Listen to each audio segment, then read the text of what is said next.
नमस्ते और स्वागत है। चलिए आज बात करते हैं एक ऐसे कमाल के त्योहार की जिसका कनेक्शन आप मानेंगे नहीं, सीधे कॉस्मोस से लेकर हमारी किचन तक है। जी हाँ, हम बात कर रहे हैं मकर संक्रांति की। तो जब हम कहते हैं मकर संक्रांति तो दिमाग में क्या आता है?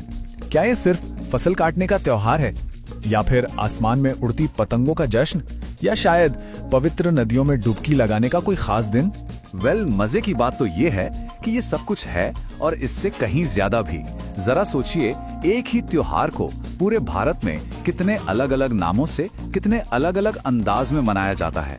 साउथ में पोंगल की मिठास है तो नॉर्थ में लोहड़ी की गर्माहट। मतलब ये दिखाता है कि ये त्योहार सही मायनों में पूरे भारत को जोड़ता है। तो तैयार हैं इस सफर के लिए? देखिए आज हम क्या क्या जानने वाले हैं। सबसे पहले इसके इतने सारे नामों के पीछे की कहानी, फिर हम समझेंगे सूरज के उस खास सफर को जिसकी वजह से ये त्योहार मनाया जाता है। हम सितारों में लिखी कुछ दिलचस्प कहानियां भी सुनेंगे और देखेंगे कि पूरे भारत में इसे कैसे मनाया जाता है। अरे हाँ, खाने पीने के पीछे का साइंस भी जानेंगे और आखिर में समझेंगे कि ये त्योहार हमें सिखाता क्या है। तो चलिए शुरू करते हैं एकदम जड़ से, मतलब उस कॉस्मिक क्लॉक से जो इस पूरे त्योहार का टाइम सेट करती है। सबसे पहली और सबसे जरूरी बात, मकर संक्रांति एक सोलर इवेंट है। मतलब ये सूरज के हिसाब से चलता है, चांद के हिसाब से नहीं, जैसे हमारे ज्यादातर त्योहार होते हैं।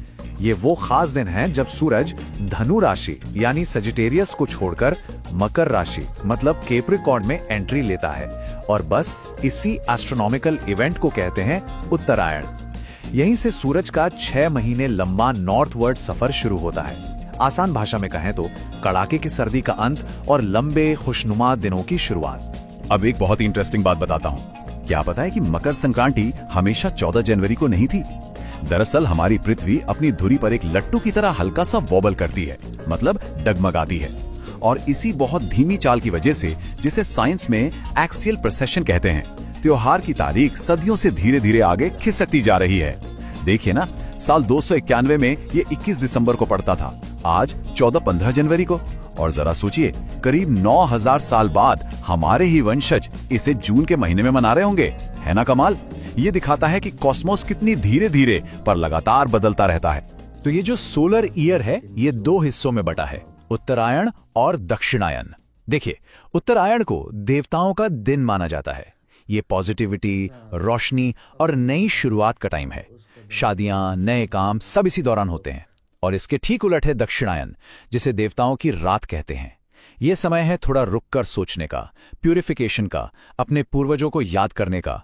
तो एक तरफ है एक्शन तो दूसरी तरफ है रिफ्लेक्शन। चलिए अब साइंस से थोड़ा आगे बढ़ते हैं और देखते हैं कि इन खगोलीय घटनाओं से कौन सी पौराणिक कहानियां जुड़ी हैं जो इसे इतना गहरा मतलब देती हैं। सबसे फेमस कहानी है एक पिता और पुत्र की, सूर्यदेव और उनके बेटे शनिदेव की। आपको पता है, ज्योतिष में शनि को मकर राशि का स्वामी माना जाता है। तो कहानी यह है कि इस खास दिन पर सूर्यदेव खुद अपने बेटे शनि के घर जाते हैं, अपने सारे गिले शिकवे भुलाकर।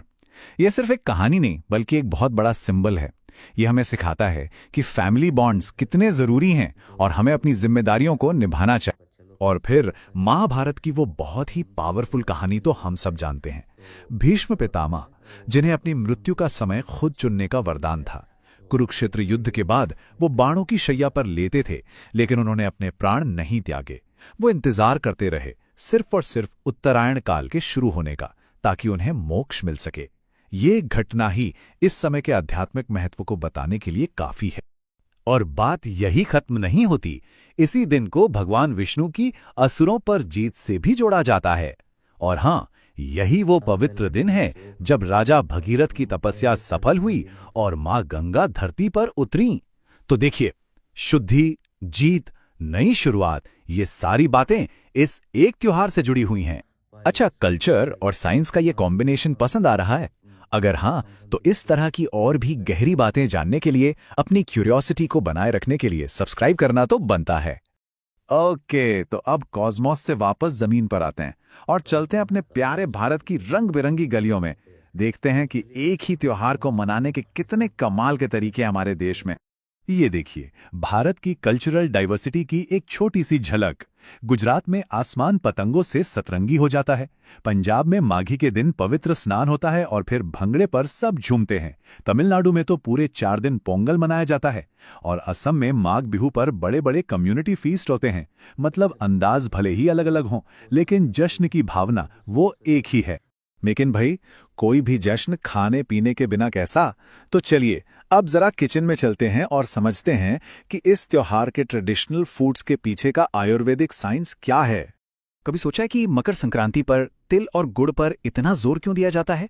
इसके पीछे सिर्फ ट्रेडिशन नहीं, बल्कि कमाल का आयुर्वेदिक लॉजिक है। देखिए, आयुर्वेद के हिसाब से तिल की तासीर गर्म होती है, जो सर्दियों में शरीर को अंदर से गर्म रखती है। और गुड़, वो डाइजेशन के लिए अच्छा है, खून साफ करता है और एनर्जी देता है, क्योंकि इसमें आयरन भरपूर होता है। तो जब ये दोनों मिलते हैं तो सर्दियों का एक परफेक्ट सुपर फूड तैयार हो जाता है। और हाँ, खिचड़ी को कैसे भूल सकते हैं। चावल और दाल का ये सिंपल सा कॉम्बिनेशन जो इस त्योहार का एक जरूरी हिस्सा है। ये सिर्फ पेट के लिए ही हल्का और पौष्टिक नहीं है, बल्कि सिंबॉलिकली ये एकता को भी दर्शाता है।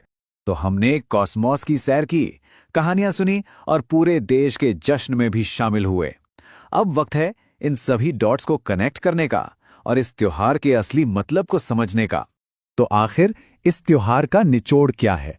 यह है कुदरत को अच्छी फसल के लिए शुक्रिया कहने का दिन। यह है पुरानी चीजों को पीछे छोड़कर नई शुरुआत करने का मौका। यह है अंधेरे पर रोशनी की जीत का जश्न। ये दान पुण्य और मिल बांट कर खाने की भावना का दिन है। और सबसे बढ़कर ये हमें याद दिलाता है कि हमारी जिंदगी भी इस ब्रह्मांड की लय से जुड़ी है।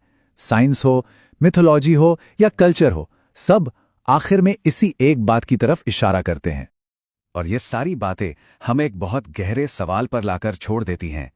आज की इस भाग-दौड़ भरी, कॉन्स्टेंटली बदलती दुनिया में हम एक ऐसे त्योहार से क्या सीख सकते हैं जो हमें थोड़ा ठहरने और अपनी जिंदगी को सूरज की टाइमलेस रिदम के साथ अलाइन करने की सलाह देता है।